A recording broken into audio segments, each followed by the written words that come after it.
Welcome to The Business Fighter with Henry Penix. Henry has been the CEO, founder, and consultant to hundreds of companies worldwide. He retired a multimillionaire, financially independent at the age of 35. Henry grew up a preacher's son and was thrown in jail 3 times for various altercations. He knows what it means to come from nothing and have to fight his way to the top. Henry is the business fighter who will teach you strategic skills for winning in business and in life. Don't just spectate, participate. It's time to get in the ring. Hi, I'm Henry Penix, bringing you the first of what I hope to be many podcasts where I interview different people, I talk to different people. I talk to you mainly about truth in business, truth in relationships, truth in finance. Like, I want to get down to the nitty-gritty.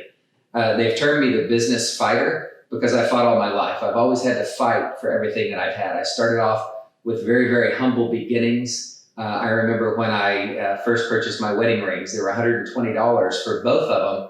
And I had to put those on a 12-month charge. It was very embarrassing, but I did what I had to do. And I sort of fought my way up the ranks from then until now. I was termed the business fighter because fighting's always been a part of my life. I remember when I was 9 years old, that's back when we got whippings for doing stuff bad. My father, he was going to give my sister a whipping, and she was probably 7 years old at the time. And I remember standing up to him and saying, I don't want you to whip her. Like, I want to take her whipping for her. And he did. He gave me double the whipping, but he never whipped her again because I didn't think it was right.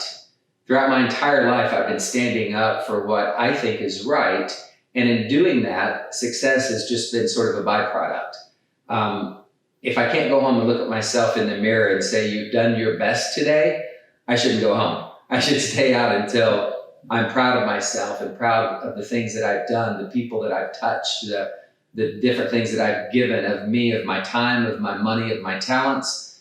That's true fulfillment for me. And that's what I want to bring to you. I want to interview people, like I said, that are the top in their field. I'm going to be bringing on different professionals like accountants, attorneys, patent attorneys, doctors, inventors. I've got a whole list of people that I want to bring to you. And when I'm talking to these people, it's not just all about talking about their successes. It's talking about what they went through to get success. Because I think the best way to learn is by doing. And when you do, you get experience, you get different things in your life that you can learn from, that you can learn on the next thing in your life. And there is no such thing as failure. You probably heard the story about Thomas Edison. They asked him, the reporter asked him, she said, how can you fail 10,000 times and keep going? And he said, let me correct you. I didn't fail 10,000 times. I discovered 10,000 ways that didn't work.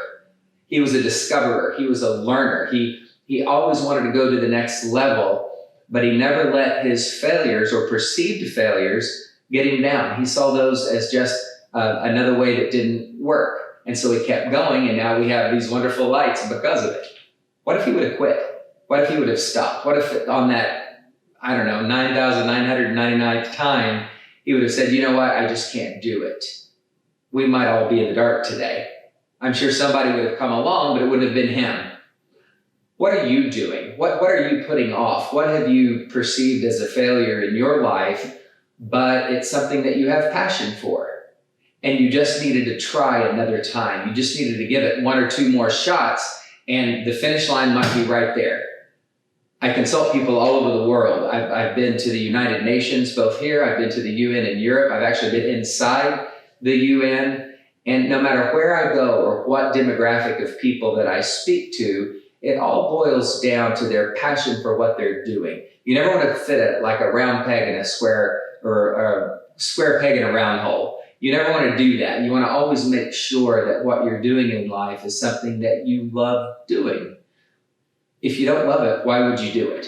You spend 8 to 10 hours, sometimes 12 hours a day working. So why wouldn't you want to love what you're doing? I want to talk to all these people that I have lined up to interview about those things. I want to ask them how they handle failure, how they perceive failure, how some of these guys that I know that went from nothing to be on the Fortune billion-dollar list. Yes, billion with a B. I'm going to talk to some of those guys. I'm going to talk to some people who started janitorial companies who now, they had one partner, but now they've got 100 or 200 or 300 employees doing very, very well. I think you're going to see a constant thread throughout that of people who treat other people right, people who keep going, people who don't give up, and what they're thinking as they're doing that. My hope and my prayer is that we interview enough people, we talk, we have real discussions. Again, I want to get rid of all the fluff, and I want to bring you the real deal that's going to really change your life for the better. Like I said, if I would have been able to listen to me when I was the 23-year-old Henry, even though I'm just 27 now, wink, wink, I would have been so much further ahead. I mean, if I could have trusted somebody back then and listened to somebody who would have taken the time and said, Henry, you're going to be going down this path and you're going to hit these 3 roadblocks. I've already hit those roadblocks, so you may not want to step this way. You may not want to step left. You may want to step right. Like, I would have listened to that person.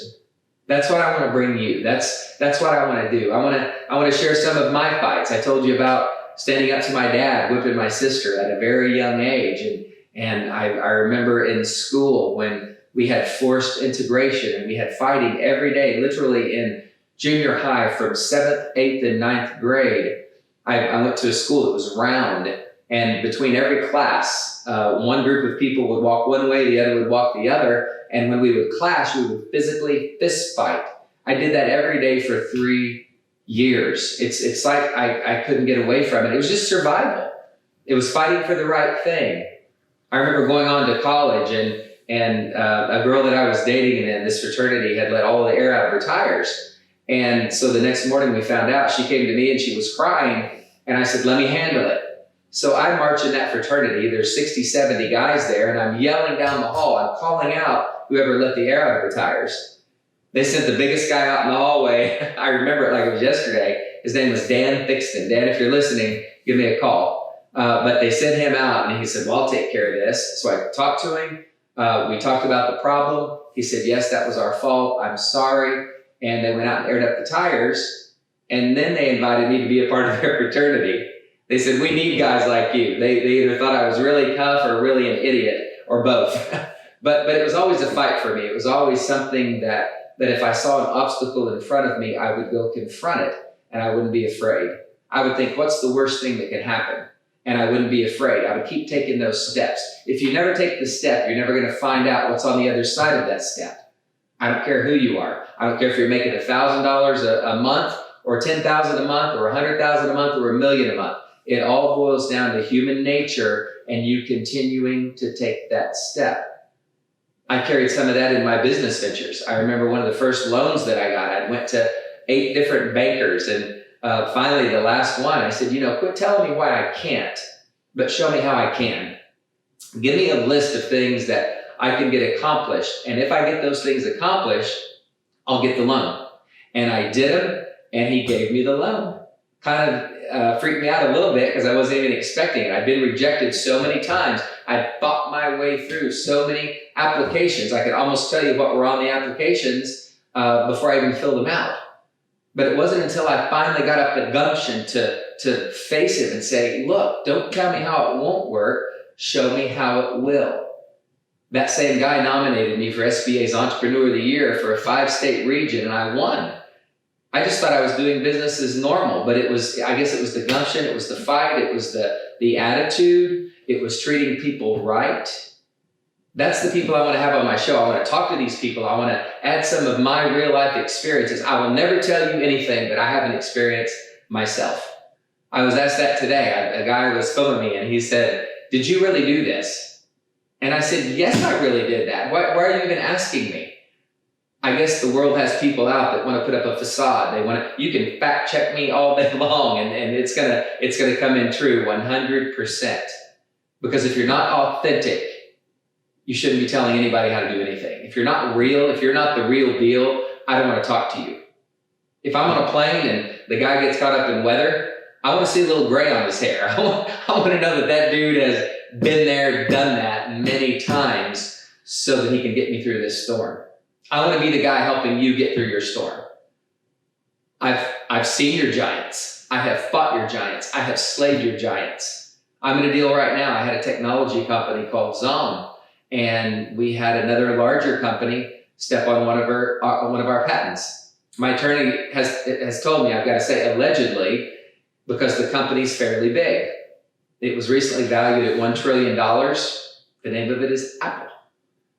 So I went from 9 years old standing up to my father, to fighting through college, to fighting through business, to now confronting one of the largest companies in the world. I don't back down when I know I'm right. I don't back down. Even if I don't have the money to do something, I'm going to find somebody who does or who will join forces with me. I'm going to turn my weakness into leverage. Your weakness is not a weakness to you. It's actually an asset. Don't view any weakness you have as a weakness or a failure. View it as an asset. Me being smaller than a big company like Apple is going to allow me to maneuver and go places and do things in a day that would take a larger company a month or 6 months to do. Perceive that differently. Look at your own life. What do you have? What's an asset of yours that you've been looking at and you think it's a liability? I would bet you have a lot more. I bet with one little change in perspective, right between your ears, I think that one little change in perspective could change your life forever. That's what I want to do. That's how I want to help you. That's how I want to learn from you too. In a lot of these podcasts, I actually want to take questions. I'm sure there's a way that we can get direct messages and things coming in so that at the end of the podcast, I can actually answer questions. We'll do some live ones. Some will be pre-recorded, but we'll do some live ones. I want to do events. I want to be in different cities where I can interact with people. And again, I can show them the way that I've been down. I can show them the way these other people have approached business and life and finance and what they've learned. Sometimes in life, it's more important to know what not to do than what to do. I want to teach you that as well. I want to go down those paths. I'm so excited to get everything that's been inside me out. And if I can help one person, one of my first consulting deals, right when I retired financially independent when I was 35, I'd sold the business, retired, and then I went nuts. Like I could only play golf so much. I could only travel so much. I had to get back in business. I had to get back in the game. One of my first clients was a guy who did motivational conferences. And I found myself in front of 20,000 people speaking. And I was shaking so hard. Like all I was telling myself internally was don't pass out, don't pass out, don't pass out. I mean, it sucked. Yeah, I was so scared. But the more I did it, the more I took the step, the more I met new people, the more I got help, the more they helped me and I helped them, and I got right through it. I love doing that. I never gave up. I never quit. I never seceded. And neither should you. No matter how big the obstacle, no matter how big the crowd, you should always hang in there until you get what you're going for. I want to bring you those stories. I want to share with you some of the humorous things that has happened in my life, some of the things that you're probably not even going to believe. I mean, when I told you earlier I was at the United Nations, I was actually inside at a meeting there, and I was pinching myself saying, how can Henry Penix be in the United Nations? And then I was made an ambassador to the United Nations in Europe and went in that United Nations. Why should I even be there? I was asking myself that. It was because I took that extra step. It was because I took that extra step without fear. What's the worst that could happen? Somebody could say no? You're going to let that hold you back from everything in your life? I believe every human being on this planet has been fearfully and wonderfully made. My father's a pastor, so you're going to see me do a little Bible here and there as well. I base my life on that. I don't try to cram something down your throat, but that is a big part of my life. And I think every human being is fearfully and wonderfully made. I think everybody deserves a second, third, fourth chance. I've fallen down so many times, I stopped counting. I only count the times I got back up. And as long as you get back up one more time than you fall down, you're going to be successful too. I promise you. Successful in your business, your finance, relationships with your kids, your family, everything is going to be yours for the taking. I want to share that stuff. I'm so excited to get started. I won't bore you with any more of my story or details. I can't wait till I get on my first guest, and we'll have him on, and I'll try to do about one a week. Henry, the business fighter. You can find me on Instagram at Henry Penix. And let's do some life together. Let's learn from each other, and let's see how far we can take it. Let's do it without fear. There is no failure. We're only going to learn, but let's do it without fear. Let's stand up when we need to. Let's learn how to fight when we need to, and we can win together. God bless.